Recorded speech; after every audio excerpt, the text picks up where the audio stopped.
stop is On the Radar Radio. Stand clear of the closing doors, please. Yeah.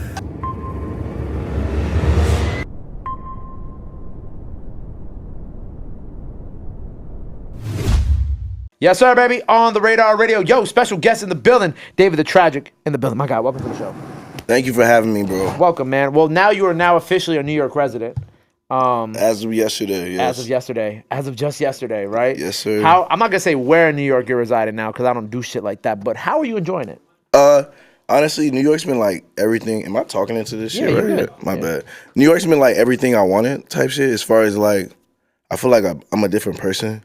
Not like I'm like acting like a whole, like I ain't switch up necessarily, but my energy's way better. Like, I'm honestly not as pessimistic as I usually am, like, as they know, like, type shit. Why were you pessimistic before you moved to New York? I guess, like, just, I don't know. It just felt like I had a lot of weight on my shoulders. And, like, leaving kind of just made me feel not like that anymore. Was it just like, I don't know, Atlanta putting that weight on your shoulders? Nah, because I love Atlanta. It's more just, like, you know, baggage, trauma, etc. Yeah. You kind of like a new start, fresh start. Yeah. That's good, man. I like that for you. Appreciate it. What was was that like the big reason for the move too, or? I've been wanting to move out here for a while. Like, I have homies here, like 3 of them, they live here, like, and I don't know. I spent a lot of time in New York. Like, the past 2 years, I've been up like probably like 10 times. You know what I'm saying? Like, and I like the vibe. I like the speed of it, really the most. And there's just so much inspiration for me creatively, not just with music though. Like, I just be meeting people that just do crazy ass shit. Yeah. You know, and like, I don't know, I like shit like that, yeah. Right. Plus, I feel like you have a very unique sound to you, too. And like, I feel like up here is like very much like where you need to be for that. Bingo. Yeah, I was trying to make it work back home, but it's just like. It's hard. Yeah, it's hard. I think there are people back home in Atlanta who also have a very unique sound. Like, I think of like the Keys, Tonys, so on and so forth. Marco, Kenny. But like, sometimes it's like, I feel like y'all be in New York a lot, too. Because I'm not saying that you guys are appreciated more up here than down there, but I feel like the connections are a lot more stronger. I guess I would say sonically it makes more sense. Yeah, that's the best way to put it. Yeah, sonically, yeah. Cause like it ain't like the city don't fuck with niggas. It's more just like when I come up here, like and I'm playing a show, I might make more sense. Opposed like playing a rap show back home, I be kind of not fitting in the most. You know what I'm saying? Like, if I'm just there with my peers, if that makes sense. Yeah, because like it's like I think what's popular in Atlanta is like really like certain things at certain points of time, but in New York there's tiers. Okay, you know what I'm saying? Explain that to me. What do you mean? Like I feel like in New York, if we look at like New York's music scene, you have like the people who are like the Benny the Butchers, right? Okay. Right, but you also have like the K-Flocks. Right, like the drill rappers, but then you like also Cash Cobain and shit. Yeah, wait, I was about to get that. Then you got like the Cash Cobains, right? And then you also have people who are like Wiki or Flatbush Zombies or the Joey Badasses, the ASAP members, the Fergs, right? Like it feels like there's more space for different things here. Okay. While I do feel like there's a lot of space for different things in Atlanta, I feel like in New York, the fan base. There's more exposure to different things. There's more exposure and more and like I feel like every single person I just mentioned, they could do their own show here and it'd be successful. You know what I'm saying? And have their fan base. I know there. exactly what you mean. Actually, yeah, I know what you're saying. Maybe it's also because there's a lot more fucking people up here too. That's also a thing. Yeah, no, I feel what you mean. Like, because a lot of people like it's funny. Like A&Rs will hit me up. I love shit talking A&Rs. My bad. They'll hit me up and they'll be asking me like, "Yo, what's down there?" Because I feel like. There's not really a lot of light on, like, there's a lot of different shit in Atlanta. Like, you know what I mean? Like, I'm not the only weird nigga there. Like, you know what I mean? There's hella shit like that. But you only really hear about, like, 2 or 3 people at a time as far as, like, underground-wise. And, like, I guess that, like you just mentioned, that's the biggest difference to me as well, yeah. Yeah, like, I think New York, it's, the underground is, like, kind of, like, on a similar par as, like, mainstream shit. Like, I feel like there's, like, not always equal support, but they do get a lot of support up here. You know what I'm saying? No, yeah, that's a great point, yeah. And there's more community, I think, for it up here. Okay, yeah, I could definitely see it. I'm about to see, but I can see that for sure, yeah. Hey, let me know. I got you. I'll plug you in. I'll bring you to the sessions. I'm going to hold you to that shit. Absolutely. You literally live not far from where we are, so I got you 1,000%. Okay, best. Well, Big bro said he got me. we're gonna start bringing you to the studio session. But I'm excited to have you because I like your type of sound, and of course the Kennys and everybody else who we just mentioned. Like I love that type of sound. Like I remember being in like this for his last project, Kenny had this very small bar up here that he did a listening session in. I know what you're talking about. Yeah, you were there for that? Nah, I feel like didn't y'all pull up or no? For Kenny's listening party last year?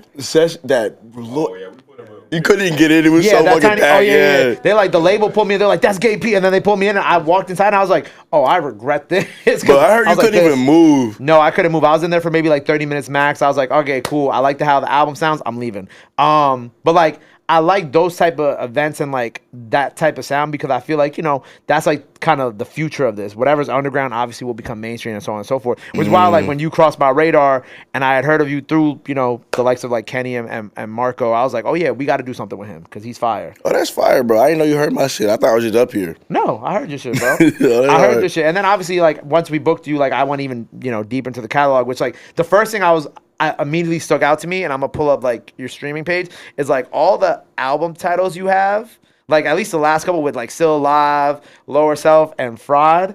I wouldn't say like they're like morbid titles, but it feels like they're pretty cryptic. Yeah, it feels like cryptic or like you're really going through something. So I wanted to ask, like, with these three projects, is there like specifically like a connection between the three that they're kind of all in that same vein of like the cryptic titling and I guess, or what you're trying to convey, if there is like an overall theme? Yeah, like since like right before Still Like How I Feel, I've been just hella depressed. I'm so serious. It really started with how I'm so serious though. Like that's dead ass the truth. Yeah. And I guess like one thing I'll say, like I was just fucking on Twitter talking shit. I feel like I'm really consistent, so I put out something every year, and like it's just kind of always. My projects are based around like a kind of like a mood or like a message I'm getting to myself, if that makes sense. Of course. Like, so like with Still Alive, it was literally like as cryptic as that, like still here type shit. COVID was going on all types of crazy shit. Yeah. It was, but also like mentally, I was like, damn, like you know what I mean. That's just kind of where my mind was. And with Lower Self, that was kind of like me just like really taking a deep dive into like the shit I don't like about myself, and just like more like not wearing it, but just getting comfortable with it, if that makes sense. And then Friday, I'm just high as shit. Waiting to move to New York. Yeah. Yeah. When you said like the things that you didn't like about yourself that you had to get more comfortable with, like what do you mean by that? Oh, so I feel like we all like there's a higher self and a lower self, right? This isn't the like technical like definition. This is just my like thinking. And like people naturally are just really uncomfortable with the the negative side of themselves. Yeah. But me, I'm kind of like in ways the opposite. Like so it was kind of like the project itself is almost split in half too, sonically, and that's based on like the first half being like maybe my more braggadocious, like ego-driven self, yeah, and the other half being like depressing, sad, yeah, sad boy shit, yeah. When you got out the pandemic, because you were talking about like how like that's kind of like when the depression really set in, and even all the way up to Fried, right? Do you feel like by Fried, are you in a better place now? Honestly, I am. Yeah, I am. What? My bad. No, I wanted you to expand on that thought. What did it take for you to get to that better place? Was it that acceptance of the things about you that you don't like? Was it, Bro, honestly, bro, like full transparency, I just been grieving.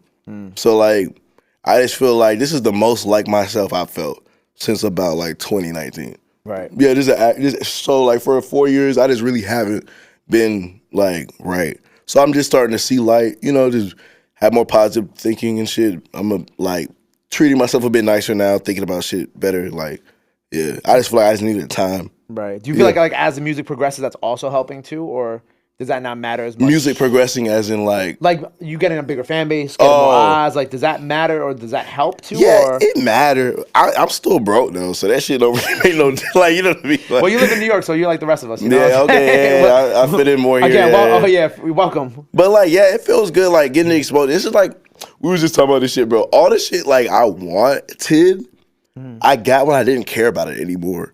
Like, does that make sense? Yeah. So like, it is cool seeing this type of exposure, but like, I've already been exposed to like what that shit actually be. Yeah. And it kind of it took away some of the like, you know what I mean? Yeah.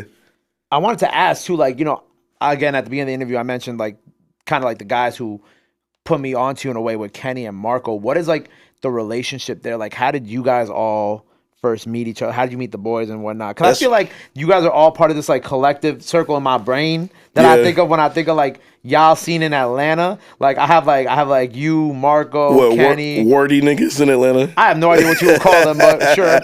That's funny. Oh, honestly, bro, I met Marco. Well, I've known Marco on the internet and I've seen him rap and shit. I really met him through my boy Jelani. Also another dope ass artist.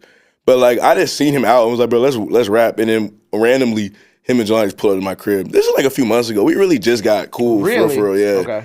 Yeah, but like I don't know, we just get along really well. He honestly inspires me a lot, like to kind of like get back on some rap and shit. Yeah, so, he's crazy. No, he's nasty. I follow Marco heavy, but like yeah, we've made hella songs, like probably like at least 10 songs. I was just up here with him not too long ago, like a month ago. You like, had a show out here, right? Yeah, but we had a session up here like about a month ago. We made a song. Yeah, I fuck with him, so I haven't even known him that long. Kenny, I've known Kenny since I was like 16. Okay. So I'm 24. So I've known Kenny a while now. Yeah. Really met him through a mutual. I met him and David X. And kind of like before niggas was popping. And like, I don't know. Them niggas kind of just fucked with me. Like as far as like, they just let me be around and like, kick it and shit. And like, I got to watch him like, obviously blow the fuck up. Yeah. And that's just been hella inspiring. But like, Kenny's my friend. I've known him a long time. Word, that's fine. Yeah, because I like the music that you and Kenny, especially the track on Fried. Like I really enjoy you and Kenny's energy together because I feel like aside from being friends for 8 years, like y'all definitely have like very similar energies while still making y'all own unique sounds. Yeah, I guess I would agree. Yeah, facts. Me and that nigga we probably got like 2 mixtapes together. Honestly, that won't ever touch like Earth. Like nobody. Is it 2 mixtapes worth of music or actually like 2 mixtapes? That's a good question. I would say both, low key. Okay. Yeah, like we've made enough music in like periods of time that they could be packaged together. You know what I mean? And be a project. Yeah, I would consider it. Yeah. Well, that's 8 years of friendship, so yeah, I can only imagine. Well, even in the past few years, honestly, because like I was asked when I first met him, honestly. Yeah, he been nice though. He was always nice. Yeah. Niggas just didn't fuck with him. I swear to God, yeah. Right. But I was definitely when I first met a nigga, I was definitely asked. Yeah. I had saw you like tweet about being like one of the industry's best kept secrets. Like you said, rapper, producer, writer. I'm feeling like the game's best kept secret. Sorry, the game's best kept secret won't be. My bad, bro. I probably just typed that shit wrong. I'll be fucking up. No, it's okay. I be a little dyslexic sometimes. Okay, same, bro. Nice, yeah. But so have you written for like other people too? Like expand on that like tweet a little bit and kind of like what was going on when you were like Oh, I think I put it on Instagram, but or maybe was it not Twitter? It was Instagram. Yeah. Well, yeah, I have written for people. I've written for singers. I've helped rappers. I don't know. It's kind of what I'm more interested in because naturally I feel like I'm kind of like I enjoy playing a role, and I don't necessarily love all the things about like being a rapper or like being in front of shit, So I do enjoy writing for people a lot. Okay. Yeah. And there's hella bread in that shit too. I ain't gonna like, cause the last guy who was here right before you, he also like he wrote for like some K-pop artists too, and he was like, yeah, the bag was nice. I bet he up his fuck off that shit still, bro. So yeah, that's Is there anybody you could talk about that you read it for or no? Cause I know it depends on the person. I've written songs like I have a vocalist friend. Her name is Kapani. She's really dope. Shout out Kapani. So like yeah, so I'll bring songs to her. Gotcha. And like we've written together before and shit too, like so. But besides that, I probably shouldn't say nothing. Now. Okay, but you like playing the role though. Yeah, it's kind of like acting in a way too. Yeah, it's also just like I just really like helping, so it just feels nice to like help somebody like like make a song and stuff. Yeah, right. Especially when it's really good. Yeah, I was about to say like so you said that you kind of don't like being like the rapper, like the or like the things that come with it, I guess. Naturally, I'm not like that. Honestly, not so much an extrovert in that way. Yeah, I'm like a forced extrovert. Yeah, I respect that. Like I force myself to be extrovert because of how bad I wanted to be a rapper. If that makes sense. Yeah, I get it. It's like you wanted that, but then you get here and then you're like, oh. Well, I'm a really awkward dude, so like, yeah, it'd be a lot sometimes for me. Yeah. But I'm also an attention whore, so like it goes back and forth.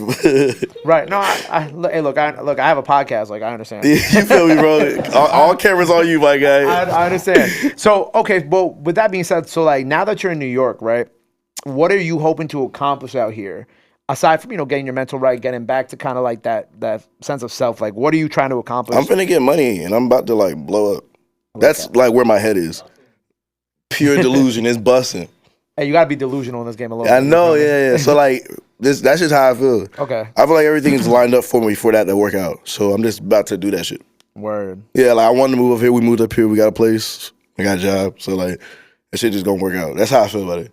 Cause I work hard as fuck. Like anybody that knows me knows that shit. So like I believe in my work. I just know I needed the right environment. And like I was kind of forced it back home, but like it didn't really make sense for me, honestly. Yeah. So I'm ready to like show people what happens like when I have everything I need type shit. Yeah, I feel you. I love Atlanta, but Atlanta's a little slow for me sometimes. Like this it's country, like, bro. It's country, yeah. You know what I'm saying? Everybody be like, they go to the studio, then they go to the club, and I just want to stay in the studio and work. Okay. I mean, look, I do 8 interviews a day. I'm a workaholic, so it's like I feel you with that. It's like you gotta go to a place where it's like everybody kind of moves on the type of speed that you want to move on. You know, that's really how I feel. Yeah, like all of us, like we just spend all day working. Like even when we leave here, we go home, we work. Rob mixes records. John's getting records to drop on streaming. Like, you know what I'm saying? Like, it's just, I don't know. It's just the environment that you're in that really kind of helps mold you into what you want to be. Okay, bet, yeah. I think you're in the right place, though. I think so, too. Well, shit, I hope so. I'm about to sign a lease. So, that would suck. Hey, man. New York native. Well, look, man, I appreciate you being here. We got a new project maybe in the new year coming out? Nah, but I'm about to drop a bunch of music. This 2024, me dropping all year type shit. That's the plan. Why'd you put the air quotes there? Cause shit be changing, bro. But that's the plan. Yeah, it's a fact. Well, look, man, I appreciate you being here. Freestyle now. By the time you see this, go check this out. Fried project out now. Go run that up. Before we get up out of here, we have you rap anything else you want to let the people know where they can follow you at, all that good stuff. Now's the time to do it. This camera on the right here. You can follow me on everything at Daviid the Tragic, and you can go bump my new shit. It's called Fried. Boom. There you go. Super simple. Go run up Fried. Go run up the freestyle. Go show them some love. Go show them some support. Give them a big NYC welcome. You already know what's going on. Daviid the Tragic on the radar. Show them some love. Go show them some support. Love is free. Sports free. But y'all already knew that. Till next time on the radar. We out. Pow. My God. Love.